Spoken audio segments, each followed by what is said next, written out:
안녕하세요. 경제 읽어주는 남자 김광석입니다. 반갑습니다. 정말 웃을 일이 없는 경제 국면이라고 생각이 됩니다. 그러면서 많이들 이런 질문을 하십니다. 경기 침체 정말 오는 겁니까? 경기 침체 이미 온 거 아닙니까? 이런 질문도 많이 하세요. 사실 지금 이 경제 국면은 너무 어렵고 녹록치 않은 경제 맞습니다. 그러나 22년은 아직 침체 온 게 아니다. 둔화다라고 말씀드렸고, 둔화는 이 플러스에서 제로를 향해 가는 국면이고, 이 제로에서 마이너스로 가는 국면, 이걸 침체라고 한다. 그러면 지금은 둔화고 하강 국면 맞아요. 둔화 더하기 침체를 하강 국면이라고 볼 수 있고요. 어쨌든 지금은 둔화고 23년에는 침체를 맞이할 것이다 라고 말씀드릴 수 있는데, 아니 그러면 경기 침체가 어떻게 온다는 말입니까? 그 근거가 있습니까? 이렇게 질문하신다면 제가 지금부터 본격적으로 답변 드려보도록 하겠습니다. 그 경기 침체는 답변부터 드린다면 채권 시장의 패닉과 돈맥 경화로부터 시작된다. 왜 그런지 설명드리겠습니다. 얼마 전에 레고랜드 사태로 채권 시장이 더 얼어붙기 시작했었죠. 또 흥국생명 사태로 채권 시장이 또 한 번, 금융 시장에도 이런 채권 시장이 얼어붙게 만드는 일이 발생하는구나 하면서 굉장히 조마조마하는 시간들을 보내고 있었습니다. 결국 이런 것들은 채권 시장을 이렇게 얼어붙게 만드는 이런 현상은 돈맥 경화라고 하죠. 기업 입장에서 자금 마련이 어렵다. 자금 마련이 어려우니까 그럼 어떻게 의사결정해야 될까? 그 의사결정이 경기 침체인 거죠. 왜 그렇게 설명드리는지 말씀드려 보도록 하겠습니다. 디레버리징의 시대입니다.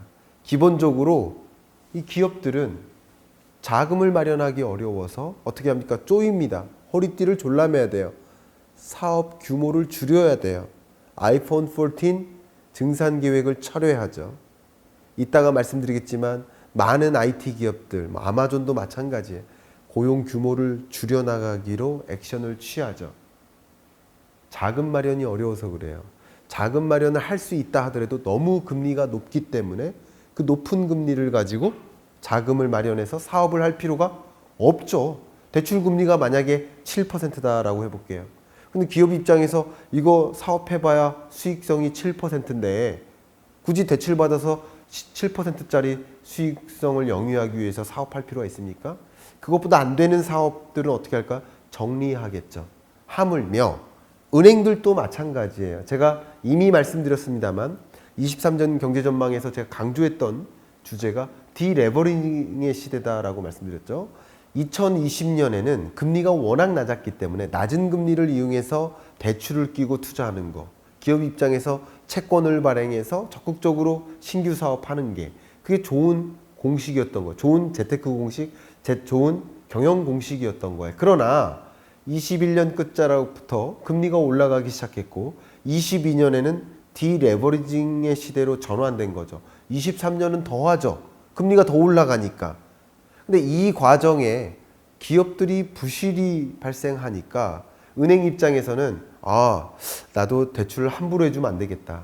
반드시 갚을 수 있는 여력이 있는 기업이나 가게한테 대출을 해줘야 되겠구나 하면서 은행의 경영 전략도 디레버리징이 됩니다. 이해가시죠? 빚을 영끌해서 투자하는 것이 아니라 반대로 빚 갚는 게 더 중요한 투자 전략이 된다. 빚 갚는 것이 오히려 기업 경영에서 유리한 그런 경영 전략이 된다. 재무 전략이 된다. 은행 마찬가지 빚을 적극적으로 권장하기보다 이미 금리가 많이 올라갔기 때문에 갚을 수 있는 우량한 기업들, 우량한 가게한테만 대출을 해주자. 그게 역시 디레버리징 경영 전략입니다. 은행의 전략인 거죠. 어찌됐건 지금은 디레버리징의 시대고요. 빚을 갚는 게 더 유리한 시대인 것이죠. 자, 근데 지금까지는 대출이라는 것을 말씀드렸는데 대출은 이해가 가는데 혹시 저는 경알못인데요. 채권이 뭔지 모르겠습니다. 답변 드리겠습니다. 채권은요. 보신 것처럼 채권자와 채무자가 돈을 빌려받고 빌려주는 거예요. 근데 채권자가 돈을 빌려주면서 자, 언제까지 어떻게 갚을 거야? 어느 정도의 금리, 이자로 돈을 돌려줄 거야 라는 증서를 마련해봐. 자, 돈 좀 빌려주세요가 채무자죠. 그때 돈을 빌려주는 사람이 채권자죠. 채권자가 돈을 주지만 그 증서를 주죠. 그게 채권이에요. 증서를 발행해요. 빌려줬다.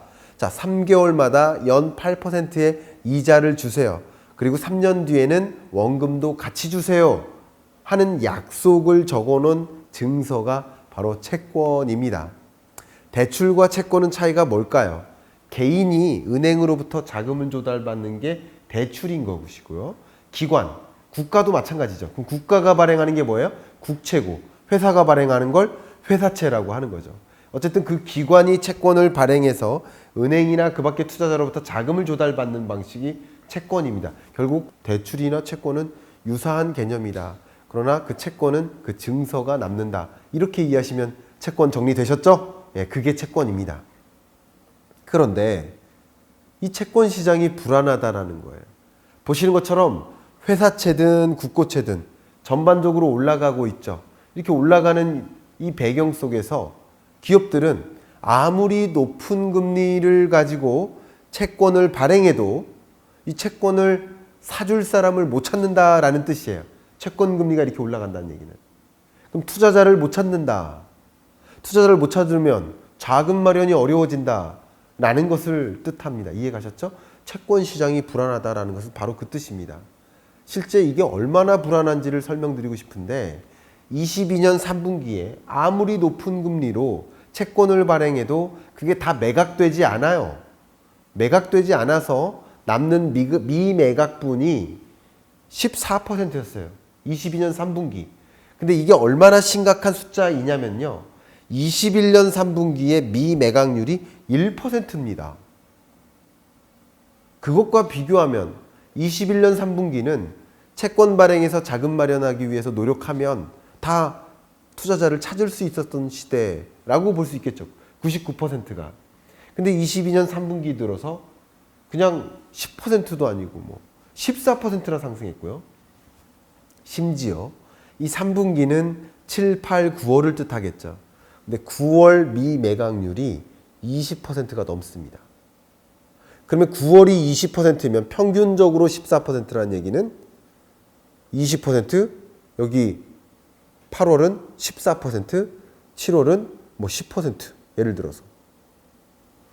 그러니까 근래 들어 미매각률이 더 급증한다는 뜻이죠.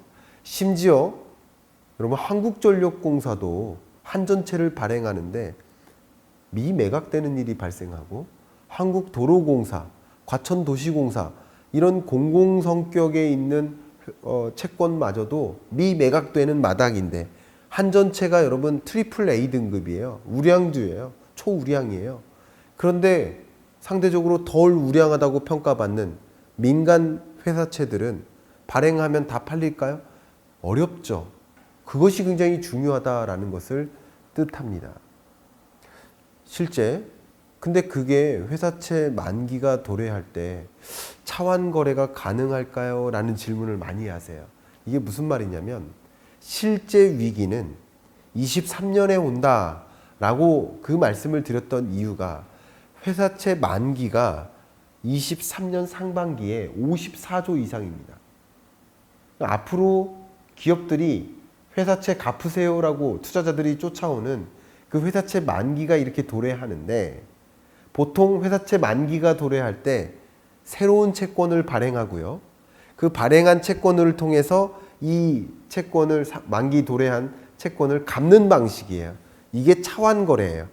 개인으로 치면 그게 돌려막기인데 기업 입장에서는 차환 거래가 나쁜 건 아닙니다. 왜냐하면 원래 자기 자본이 있다면 또 타인 자본이 있단 말이죠. 이게 전체 자본 중에 자기 자본과 타인 자본이 채권 발행한 거예요. 혹은 대출한 것도 낍니다. 자기 자본이 있단 말이죠. 근데 원래 타인 자본에 대한 의존도가 어느 정도 유지되는 경영 전략, 재무 전략을 채택하는 방식인데 결국 만기가 도래했을 때 새로운 채권을 발행해서 그걸 상환하고 새로운 채권에 의존해서 타인 자본에 의존해서 기업 경영을 하는 방식, 그게 기업 경영 방식인 거예요. 그런데 만기가 도래되는데 새로운 채권을 발행해도 매각이 안 되고 근데 매각 안 될 걸 뻔히 알면서 채권을 발행할 수 있습니까? 어렵죠. 왜요? 채권이 미매각된다라는 그 정보는 여러분 투자자들 입장에서 어떤 특정 기업에 투자를 했는데 채권이 미매각됐다라는 그 정보를 입수하면 그 주가가 어떻게 될까? 떨어지죠. 떨어질 것 같죠? 그걸 또 우려하기 때문에 회사채를 함부로 발행할 수도 없는 입장이에요. 그런 경우입니다. 그러니까 기업들이 어떻게 할까요? 은행으로 달려가요. 대출 받으려고. 이게 심각한 문제입니다. 근데 금리는 어떻게 돼요? 22년 끝자락에 높고 23년엔 더 높죠. 이게 굉장히 중요한 문제다. 결국 갚지 못하는 빚이 생겨날 수 있다. 그러니까 두 가지 경우가 있는데 하나는 갚지 못하는 부도인 것이고 또 한 가지는 갚긴 갚는데 어떻게 갚아요? 자산을 매각하는 거죠. 그럼 기업들이 자산을 매각해요. 여러 사업군 중에 상대적으로 수익성이 덜한 그런 사업군을 매각해요. M&A 시장에 M&A 물건이 많이 등장할 겁니다. 그러면 사업 구조를 조정하는 과정에서 무슨 일이 있어요? 안타깝게도 구조조정이 있게 되면 대기업의 특정 사업을 조정하면 그것은 곧 중소기업, 중견기업에게는 절대적인 매출 자체가 사라짐을 뜻하죠. 그러면 이 중소, 중견기업들은 정말 더 힘들어지겠죠. 이런 식으로 대기업, 중소기업, 이런 여러 주변의 자영업자들까지도. 그럼 생각해 보세요. 어떤 특정 기업이 있으면 그 기업의 여러 종사자들, 근로자들이 식사하고 편의점, 편의시설 이용하고 오락, 스포츠, 유흥 여러 가지를 이용하잖아요. 그게 자영업이잖아요. 그러니까 이런 것들이 연쇄적으로 영향을 받는 그 국면, 그게 바로 23년의 모습이다. 경기 침체가 실제 도래될 수 있다라는 것을 말씀드리는 겁니다. 심지어 그런 것들이 문제가 되기 때문에 지금 정부에서 여러 가지 조치들, 채안 펀드를 조성한다든가 여러 가지 조치들을 하고 있는데 가급적이면 이 보시는 것처럼 회사채와 국고채의 격차가 벌어지죠. 이걸 신용 스프레드라고 해요. 신용 스프레드가 이 둘 간의 격차예요. 심지어 격차가 벌어지니까 민간 기업들은 채권을 발행해서 자금 마련하는 게 굉장히 어렵겠구나라는 것을 보여주는 또 다른 증거가 되죠. 신용 스프레드 자체가. 이렇기 때문에 자금 마련이 어렵고 이런 것들을 돈이 돌지 않는다. 돈맥경화 현상이라고 볼 수 있겠죠. 여기에 또 한 가지 강조하고 싶은 것이 부동산 시장 침체입니다. 부동산 시장 주간 단위 매매 가격 하락률이 마이너스 0.4에 근접합니다. 굉장히 어렵죠. 이러다 보니까 뭐가 쌓여요? 미분양 주택이 쌓여요.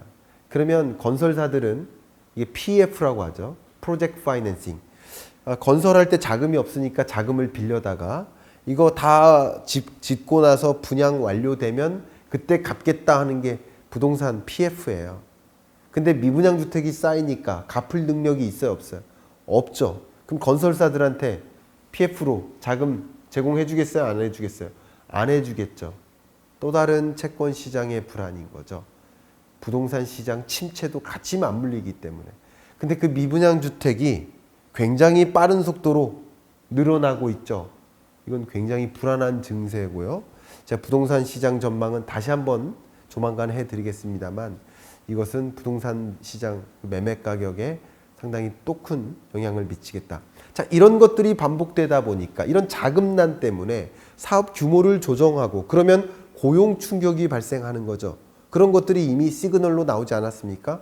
저커버그가 메타 직원 11,000명, 직원 전체의 13%를 해고하는 일을 발표했죠.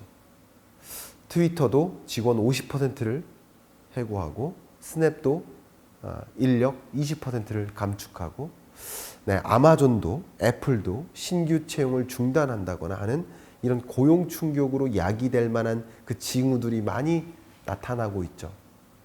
안타깝게도 고용 지표는 제가 누차 말씀드리지만 경기에 가장 후행하는 지표다.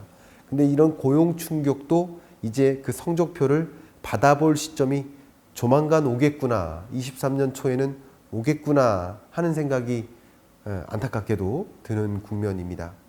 물론 경제는 생물이기 때문에 이런 시스템적 리스크, 채권발 경기 침체 혹은 금융부실로 연결될 가능성, 이런 것들이 주목되는 만큼, 저만 주목하는 건 아니겠죠. 주목되고 있는 만큼 그것을 또 방어하기 위해 노력하는 과정에서 이런 일이 안 벌어질 수도 있다. 부디 좀 안 벌어졌으면 좋겠습니다. 경제는 생물이기 때문에 이 예측이 좀 틀렸으면 좋겠습니다. 그랬으면 하는 마음으로 말씀드리고, 실제 이런 식으로 정말 전개가 되다 보면 여러분 입장에서 정말 체감적으로도 힘들다 할 만큼의 어려운 경제가 23년에 올 수 있겠구나. Great Recession 23년 경제가 전망이 될 수 있겠구나. 이렇게 생각해 봐 주시면 좋겠고요. 절대 이런 불안이 오지 않도록, 그래서 금리 인상 조절론도 크게 부상하는 것이라고 생각해 봐 주시고요. 절대 이런 부실로 연결되지 않도록 정부는 도대체 이런 문제를 야기하는 그 맥락, 고리가 무엇인지 그 고리 자체를 해결하는 임시방편적인 그런 정책 보완 말고 구조적으로 이런 문제에 당면하지 않도록 정책적으로 뭔가 방향성을 제시하는 그런 정부의 좀 더 긴장감 있는 그런 노력도 저는 요구를 하는 마음이고요. 우리 구독자 여러분들도 한 분 한 분이 이렇게 어려운 국면이겠구나. 그럼 어려운 국면이면 제가 누차 말씀드리듯이 어려운 국면임을 충분히 이해하고 이런 상황에 나는 어떤 대응을 해볼까라는 것을 충분히 고민해 봐 주실 수 있는 그런 계기가 되셨기를 바라는 그런 마음으로 이만 강의 마치겠습니다. 감사합니다.